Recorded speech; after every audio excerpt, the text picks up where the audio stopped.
I'll tell you how excited I am about my guest today, Mr. Gareth Reynolds, best known for his work on American History podcast for Dollop, agreed to talk to me about the arts in America and how things are going there for him in lockdown with his famous cat, Jose. I hope you enjoy this chat. You guys ever walk around and think it's crazy that the only person on record to have ever actually, like, beaten AIDS has a name like Magic Johnson?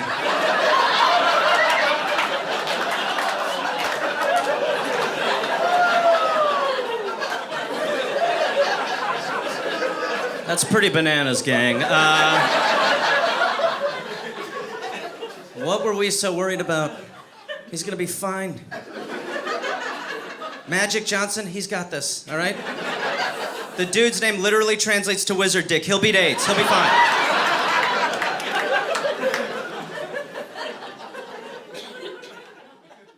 Hi, Gareth. How are you? I'm good, Beth. How are you? I'm great, thanks. Yeah. So, tell me, where are you in LA at the moment? Where are you? Los Angeles, yes. And who are you isolating with? My best friend Jose, who's a cat. Doesn't share Excellent. human blood, but yeah, just basically alone. How are you finding it? I think like everybody else, it's mind bending. I mean, my year was going to be very busy, and then it just kind of completely went away. And so for the first couple months, I was like, I did not need to worry about like running to get a gig, and I just was like, okay, I have a little time off. And then, yeah, now it's just crazy. I empathize with people. I mean, I am upset by their behavior, but who don't want to wear masks and want to go out. It's like, I totally fucking get it. I mean, it's not that. It's just that, yeah, it's just such a bizarre time, and people here are just fed up. They're done. Yeah, no, I mean, it's crazy. I think it's so weird that once, the whole world is going through this and we're kind of seeing each other go through it in different ways and that. Oh, we're definitely showing you how to not go through it over here. I was trying to be polite about it, but yeah, I mean, it's kind of going around it. Yeah, it's kind of. I'm aware. I'm in the epicenter. Yeah. I mean, being a fan of a dollop, it definitely feels like we're living in a dollop at the moment. I mean, it's just. Oh, Dave and I was talking. I mean, Dave and I have texted about it, but we were talking earlier today, and it's just like the mask thing is a thing. It's a dollop thing. It's that. Yeah. It's immediate. The immediate. You're able to process immediately that this is just the behavior is off the charts, sad and crazy. Yeah, I know. Well, even here, where I mean, we've just started today our sort of level 3 of coming out of lockdown because I think there was one death in the last 24 hours in Ireland, which is amazing, but still, like, everyone's kind of like, oh, we're fine. We've done it, and everyone's walking around without masks, and it is a bit like, well, yeah, but in the shops and stuff, you need to do it. I've never wanted to be South Korean more than over this time. I'm just like, I want there to be random temperature checks and stuff. Here it's becoming dystopian in many ways right now. Well, yeah, I mean, you've got the added sort of baggage at the moment of all the race discussion, which, I mean, is so important, and I think that's a really difficult thing to watch as well. Is I totally support everyone going out and protesting, and it's so important to do that. But obviously, we're in the middle of a pandemic, and it's so difficult, isn't it, to get that balance of. Yeah, I mean, it's interesting because you would almost need to calculate what comes around less often. An opportunity to completely shift the culture of your society or a pandemic.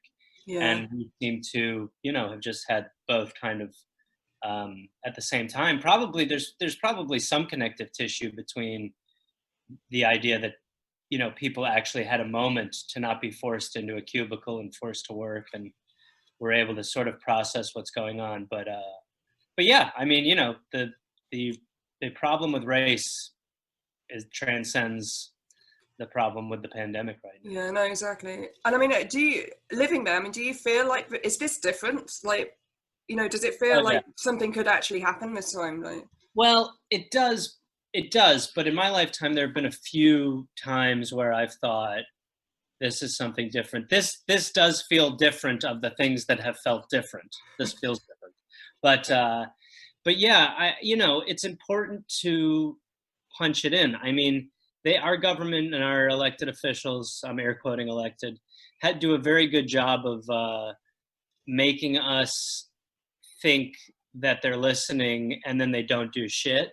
And so it's important in this phase to keep your foot on the gas and not let the moment pass, because they want to wait it out. I mean, that's what they do. They don't want to make changes. They like that they have a military army that's an occupying force. I mean, these things are by design. So, I mean, from looking at it from the outside, I mean, like you say, it is dystopian. I mean, it's crazy looking at it. I was watching a video of a friend of mine, he lives in LA actually, a violinist, said she'd taken part in a violin vigil.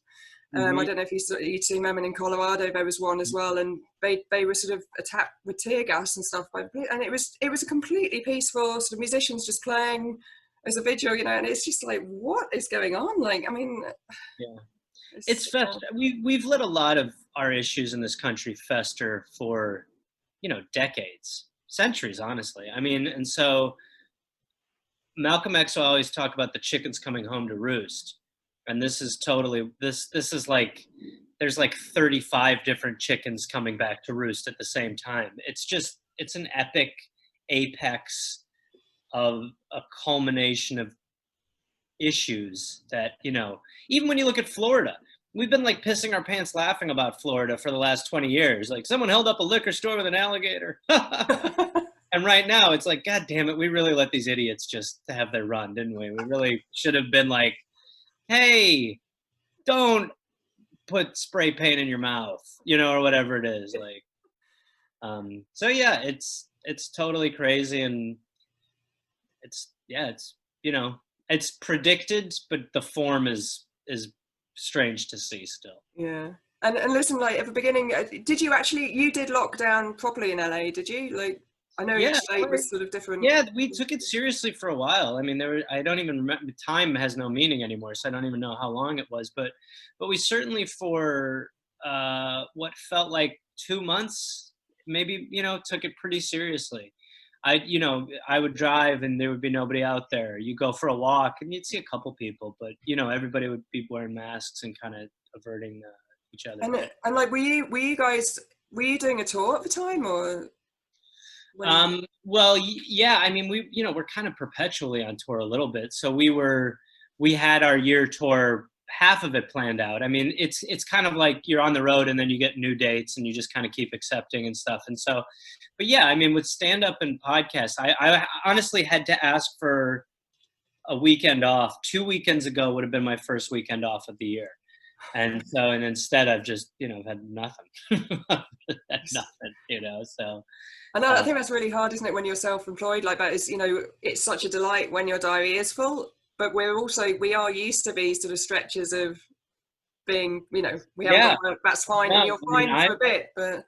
I've been spoiled for a while with the, truly, I mean, in my business, like, being booked. I mean, as you know, it's like, if you're booked, if you're booked for 6 months, you're like, this is fucking crazy. Yeah. And then to now be like, we're now trying to figure out what's next, but it's still so nebulous and kind of impossible to gauge. I mean, if you look at predictive factors about this country, it's not good. I mean, no. It hasn't been for a while. And I think international travel is just going to be pretty difficult for all of us now for quite a while. Like, well, the EU is going to lock us out, wisely so. I mean, think about within Trump's term, he was building a wall to keep people out, and now we can't go anywhere. It's pretty amazing. Yeah, it's mad. But I mean, with the Dollop, you've carried on making the Dollop, and now, unfortunately, I normally listen to it all the time, but it's always in the car on my way to a gig or on my way back, and now like at home with kids, like there's just no time for podcasts, unfortunately. But you've carried on, haven't you? Yeah, we're still going. I mean, we'd always like, because there are some people who do their podcasts from separate locations, and we'd always said like we did not want to do that. But no, I mean, I think you kind of adjust. It's different for sure. It's different.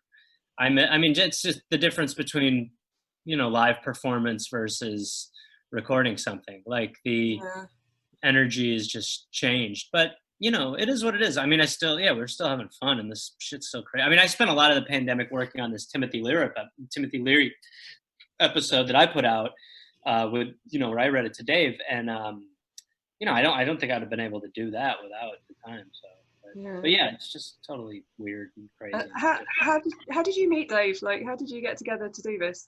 I met him through a buddy of mine's podcast that I did.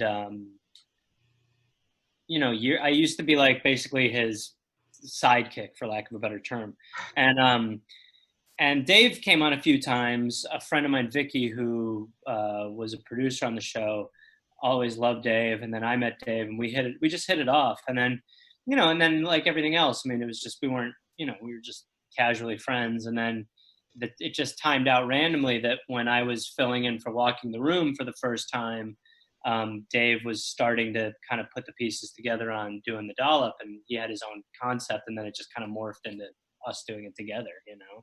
It's such a brilliant, like, I absolutely love it, because I think we all feel like you know, we're hearing it for the first time, and just like, I can't believe how little I actually know about history. It's just crazy. Constantly. Yeah, no, I mean, and even the stuff, you know, you don't know at all. I mean, even when we do an episode, people come back and they go, hey, you forgot about this. I mean, there's never, it's an unending dearth of, you know, shocking knowledge but it's partially why we keep repeating stuff. It's partially why, you know, I didn't know there'd been a pandemic in 1918. You know, now I do. And now I know that we handled it just as well. You know, we have learned shit. You do a lot of improv as well. I know you've been doing your Gareth from your home. Like, how do you find that, like, doing that to a phone? Is that really difficult, not having the audience interaction? It is. I guess in a way, podcasting has gotten me a little used to having faith in the thing that I'm talking about or, you know, riffing on. So, you know, I mean, obviously it's different, but, you know, I just find that if I keep kicking the can of thought down my mental road, I'll land on something that I find interesting. And, you know, I mean, as a comedian, you're pretty much trying to gauge what's funny with the most accuracy, you know, and so hopefully, I mean, I guess maybe I, you know, have that skill okay at this point. Oh, Jose's up. Hi, bud. Yay. The famous Jose. Yes. Oh, man. It must be nice actually having him around, is it? It'd be a bit lonely without him. It would be different. Yeah. There have been many times where I've been like thankful to have a little body here, you know. Yeah. And he's a good little man. And listen, like, would you say you're most comfortable with improv, or? I think everything is, for me, it personally is birthed from that muscle.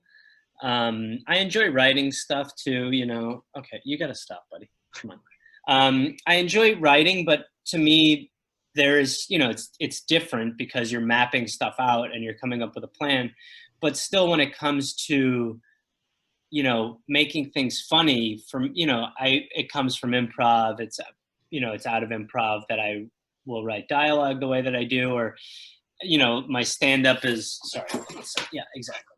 My stand-up is, while there are things I've thought on, a lot of the actual like nuts and bolts of the jokes or things like that are kind of, you know, improv on stage. You know, you just get to the point where you've been very lucky to be able to, like, you know, it might even sound lazy, but I just find that there's more energy and a freedom to explore in front of an audience. And that really helps me build stuff as much as the planning stuff. So for me, improv kind of like fuels everything. And then when improv is just straight improv, I mean, yeah, that to me is kind of my bread and butter, you know. And I'm interested, like, on two things actually. Like, first of all, how do you know that you're good at it? I mean, do you remember when you went, oh, I'm really good at this, I'm going to do it? I remember being told I was funny when I was little, and I don't really remember why. And then I remember being in some, you know, like very young aged plays and getting laughs on stage. And I kind of do remember keying in when I was probably 6 or 7 to a sensation of timing something right and getting parents to laugh at a school thing, you know. I remember that kind of like, yeah, and then yeah, I mean, I think you know, when you're a kid, you're just kind of it's your personality, but my personality just enjoyed that sensation of even making my friends laugh or whatever, you know. But then as I got older, I started to realize, oh, there's actually, you know, there are ways to do versions of this, you know. And it also, like, how do you practice improv? I mean, do you literally walk around your house and look at objects and try and say something, haven't you? All day. It's a nightmare. It's a prison. No, I mean, well, there are fundamental lessons you learn about improv that I find very helpful. You know, like interesting characters is a thing in improv. So that's why I think the Dollop is just a great launching off point, because it's kind of taking care of that. And then after that, it's about finding interesting twists that aren't negative. So, you know, I try to be like positive with shit, like in that way. And so it's, you kind of have those fundamental building blocks kind of hammered into your head. And then you know, when I've been on improv teams, we do a show once a week, but we would practice. I mean, how you would practice is you'd show up and you just, you know, do a long form scene as a group. And, you know, but yeah, I mean, yeah, to your point, I mean, it's almost an impossible thing to practice because it's complete invention in the moment. But it's just like how, you know, an athlete trains themselves to make the penalty kick or whatever. It's like, you know, you hammer in the muscle memory and then you hope in the moment that it serves you well, you know. And were your parents sort of supportive of you going into comedy, or were they worried about it as a... No, they were. I mean, you know, the truth is that they probably knew. All right, buddy, we're trying to record something. No, what do you, Jesus Christ, he's eating that. They were. I mean, I never got pushback. You know, I think they were both, you know, once I got into college, I think they both thought, okay, well, that's further than we thought he would go, you know? And I think that kind of gave them a relief. I mean, little did they know I was just partying and probably just doing improv. But yeah, no, they certainly were supportive. I mean, over the years, there were multiple times where, you know, my parents would kind of check in to be like, how's this all going? You know, and, but yeah, never anything more than concerned, you know, as a parent. I love when Pam comes on the Dollop. She's so funny. It's a hit. Yes. Yeah. My mother's very funny, and so is my father, but my mother's become a bit of a staple on the show, and she's on. I know, but it's really sweet because you can see, like, you can hear how much she loves you, and she's really proud of what you're doing. I think it's nice. It's nice to see that, like. It's, you know, really one of the more gratifying aspects of everything like that is to be able to go, you know, to sort of take care of your mother in a way where you're like, you know, make them proud. Dude, I'm sorry, he's just being like, it's like he's like in a sound effects lab. In the US, what's the government response to all of this happening, like, in terms of the arts? Has there been any specific help offered for artists? Or the arts in America have been one of the things that, you know, are on the can go. There's, you know, there's little, and again, I mean, I you know, removing things like that, the arts, you just, it's almost incalculable. That's why they can get away with it, because there's no coalition that goes, hey, our kids are 30% less happy than when you were a kid. So the removal of it is easy for bureaucrats because, yeah, it's, you know, I just know that without the arts, when I was a child, my life would be completely different, and I would like it less, and I would be less happy, and I would feel less fulfilled. And you're taking that away from younger people in this country, and they do that every year. They strip it more and more. And so the arts in this country aren't nurtured. I mean, we're still able to have the arts here because the arts are the arts. They're like blood, you know, they just are, it's just in people. So you're always going to have it. Nurtured and unnurtured, you know, I mean, again, it's just, it's why you'll say people seem unhappier, or why things seem shittier, or why you're less entertained. all these things that are actually positive drum beats, they get removed. So in this specific situation, the arts doesn't come up here because they could give a shit. I mean, they really could. We're a bottom line industry. There's no room for fancy arts in this. I know, but I think that's what's so frustrating, isn't it? Because I mean, if all of us throughout the whole art sector just suddenly stopped doing what we did, like life would be really bloody miserable, like, I mean, what's the point really without it, If this thing has taught us one thing, it's that, your essential workers are not the people who make the most money. They're not your politicians. They're not your police. I mean, they're not. I'm not saying they're the artists, but in this situation, when push came to shove, who were the military in World War II? Well, it was like grocery store workers or doctors. I mean, these people who, again, I mean, doctors' lives are crazy. Doctors make good money, but their lives are crazy. Grocery store workers, I mean, they're fighting. That's nobody's number one job. It's just, that's what happens. I mean, I've had multiple little mini careers where you find a rhythm in something and you do it. Well, all of a sudden they become so important. It's like they're not taken care of. They're not, so this country, which is kind of the prototype for this bullshit, has laid a good foundation to show other countries how to, really just, cut around the edges and act like there's no difference. When in reality, what the difference is the happiness of the people. And, that's negligible to a capitalist government. Yeah, exactly. Yeah, it's heartbreaking, really. I know. Yeah, it's terrible. Yeah, completely. I mean, our priorities are completely out of whack. But this is almost like, do you ever run a diagnostic on your computer to see all the old shit you can get rid of? That's what this is.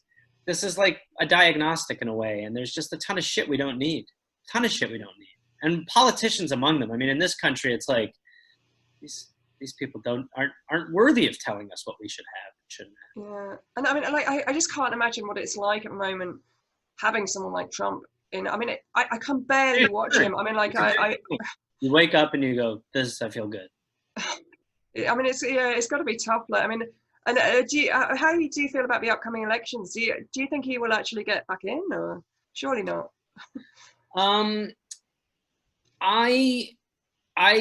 I just have this, and I had this the first time around. I just have this feeling he will be back in. The fundamental flaw in our government is the illusion of choice, and we've had it for ages. And it's a lot of things here are bottoming out at the worst time with the worst guy. But they're systemic issues that have been fueled for generations by our government pretending that it's actually a functioning government instead of just a theatrical thing to make you feel like you do have officials and stuff. I mean, this is what I've learned in the past probably 10 years about our government that I don't think I fully knew 10 years ago, was that they don't give a shit. I mean, I used to think the Democrats gave a shit. I used to be a Democrat. I used to be like, the Democrats give a shit. The Republicans are crazy assholes. And then the older I get, the more I'm like, the Democrats are almost bigger assholes, because at least the Republicans have the ingredients on the box. You can make the decision, but the Democrats won't tell you what's inside them. And when you find out that it's actually Republican, you've got no choice. So I think the Democrats have done themselves a disservice intentionally, because they wanted to be Bernie Sanders more than anything. So I think they've done themselves and the country a disservice by being unable to put up, someone who could actually really oppose Trump and really, really take him to task. Joe Biden's up by a good amount of percentage points, and that has a lot of people thinking that he'll win. But, again, I mean, our elections, our votes aren't counted properly. Our districts aren't, our districts are gerrymandered, and, it's all by design to make it very difficult. So I would guess that Trump is going to have as many building blocks in place in the fall to take advantage of the systemic failures we have. And I think that'll probably be enough. I mean, it's always by a hair. So I think it'll be by a hair. And I think, it's his home field. I just think it's enough of an advantage to cheat and do it. Even with the figures coming out for coronavirus, do you think it's not going to make that big a difference? I mean, I think if you had a pure election based on who wants who, that Joe Biden would win. But that's just not how we run it here. We have so many systemic problems with how we count votes and how we, get rid of votes and intentionally don't count votes. And, our country intention is ripe for election theft. So, that's why I always say, yeah, the odds are the guy who, the woman sometime, but rarely, but the guy who makes the least sense normally wins. Obama was, Obama was a good stopgap for people to be worried, but he didn't really clean up any of the issues that needed. He didn't come in and go, holy shit, you can get away with so much shit if you're president. That's fucked up. And he instead went, oh, I can get away with so much stuff. And he did it too. And then Trump came in and, Trump's obviously a lunatic. So he blew it up even more. But, but again, I mean, it's like a lot of the fault is on Donald Trump, but most of the fault is on everyone around him and everybody who's been running the government. Yeah.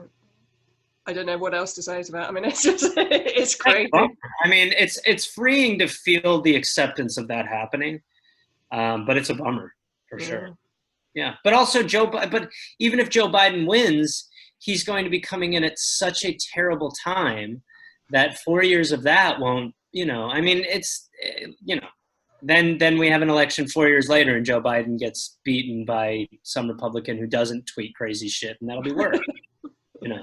Trump does people a favor by tweeting out videos where he's supporting someone shouting white power and shit, because it's so clear. It makes it so easy to hate him. But there are charming Republicans who will do the job without the Twitter. Those people. It just seems insane that someone can get away with all of what he's done. I mean, it's just, anyway. Look. Turns out a lot of the country is based on the honor system. I mean, going back to, I'd like to say happier stuff, but I mean, what do you think, like, coming out of this, how are you all, like, over there, how are you in your business sort of seeing a recovery happening? Like, I mean, are theatres and clubs anywhere near opening, or? Well, some places are doing stand-up. Some states are doing stand-up and stuff, and so there is a return. It's not one that is going to stick around for a while. I mean, our numbers are exploding here, and they're going to get worse and worse. So anything that people have, that's why our scheduling has been the way it's been, because, we're not like, booking a show in September seems stupid too, so we're just like not doing it. I mean, there is a brief return, but it's going to be very brief, and it's delusional. It's people going, it's like when in the movies when the dad wakes up when the wife is going into labor and he's, putting his pants over his pajama pants and he's got his jacket on and the keys are, in his underwear. It's just like we're pretending that we're on top of this, and we're not. So it's delusional. And so, I have a friend who was brought onto a production far too early because stuff hasn't opened up yet, but they kind of snuck it, and he got corona, and a bunch of people on the crew got corona. So it's like, and this is liberal Hollywood. This is liberal. I mean, this really is. I think that really it's the liberal place, the George Clooney's, the wise people, but in reality, they're as money hungry as anybody. Yeah, exactly. It's all this, isn't it? Yeah. Oh yeah, my business is completely based on. Oh, but I mean, yeah, I don't think it is just yours, because I mean, I know like my friends in the UK, sort of in a similar situation to you guys, like they've all opened up far too soon, and kids are back at school and everything's opening up. But like, still they've been told the theatres can't open. You're not. Well, no, that's wrong. The theatres can open, but you're not allowed to sing. Like, so the West End shows are like, what? Yeah, they've opened up the bars. They've opened strip clubs. Oh, good. It's way safer to go to a strip club than a show. Like, I mean, that's partially what is so. outlandish about this time is the lines in the sand they're drawing. It's like, what? I mean, I guess it makes a little more sense, but it's also when you actually look at what's essential, like people look at haircuts as essential. This is open today, okay? Like all the hairdressers in Ireland have opened, the pubs have reopened, but we're not allowed to do concerts. We're not allowed to do anything, and I just think it's insane. But you're on a path to doing those things because people are monitoring it. Here we've just gone crazy, and we just were like, everything's open, and now everything's going to be shut for ages. And if it's not, I mean, our plan also might just be to let a lot of people die. I mean, we're still trying to figure it out. But well, I think the UK is the same, yeah. Yeah. No, that's the goal. Yeah. And are your family okay? They're healthy and stuff, are they? Yeah, for the most part, yeah. Good. Yeah, no, I mean, it's you're saying actually about films going back, and I'd actually interviewed a costume supervisor last week, I think, and she texted me earlier saying she's just been, because one of our conversations was about, she'd been working on a film in Berlin when lockdown happened, and obviously that was all shut. She's just texted us saying she's got to fly back a week today, and they've got to have tests on Wednesday. But I mean, it seems so quick, like to have loads of people suddenly in a room together. Well, we've just opened up full flights here domestically, so flights now are full now. They're filming for. Yeah. I mean, we're in a horror film over here. Yeah. We're just in the first act. So and I think it seems to be like the recurring theme of these chats I'm having as well is, we all want to plan, we all want to do shows, we want to do, and planning is such a huge part of what we do, but you just can't, like, it's impossible at the moment. And I think that makes it so difficult moving forward. Yeah. Completely. I mean, it completely does. It's, there's just no real, it's a timeout. I mean, that's all it is. And listen, one last thing I wanted to talk to you about. I know yourself and David set up a Planet Change. Was that right? Is that still going on? Are you still working with that? Yes. What we've found is that it's a very difficult thing to start because we basically have had people working with us a couple times who, I'm not in any like super nefarious way, but we're not there to like help us. And so it's set us back, but And so I should get you to actually explain what it is, because well, essentially what we'd started doing was when we would go to a city, when we had a show, we would try to assemble a group from that city who was interested in climate change and just start, this is all Dave's idea, start an open process where people can have a dialogue, because people are scared about the planet. And I mean, I know it seems like 80 issues away now, but people are scared about the planet, and people don't know how to communicate to their kids, and they don't know how to communicate to each other, and they feel useless and futile. And it was just a way to sort of engage local communities, because that really is how you make change. It's on the local level, and then that shifts to national. And so, it was just, a way to bring awareness in smaller towns, almost like Al-Anon, but for climate change, or AA for climate change. Right. Yeah, no, because it's something I care about an awful lot, and I really enjoyed you guys talking about it on your show, and I was hoping it was something that was going to carry on, and certainly if you're back in Ireland, get in touch, because I definitely help get you in touch. Yeah, no, we I mean, we still are very active in like climate stuff, but as far as that group goes, it's been pretty crazy, this shit that we've. And I think, like you say, you've kind of hit the nail on the head there as well. Like it's unfortunate, because it was really picking up so much momentum, wasn't it? With Greta Thunberg was, making such headway, getting people talking about it. And unfortunately, like you say, there's just so many issues going on at the moment. It's like it's kind of been forgotten about, and we can't afford to forget about it. No, I mean, in a way, this is all good because it shows us what our response would be, and our response would be terrible. So it's good to feel affirmed in that, Oh no, look, you have to be a little bit positive, because I know a lot of people, a lot of my friends and stuff, we've used this time to sort of build the veggie patches and let the garden go wild, do all these things, and it's good to have that time at home where you can do that. Like, yeah, and honestly, it should make people really, really pissed off at what your government makes you do to get by. People here, they, working one job isn't enough. So, it's like, this is,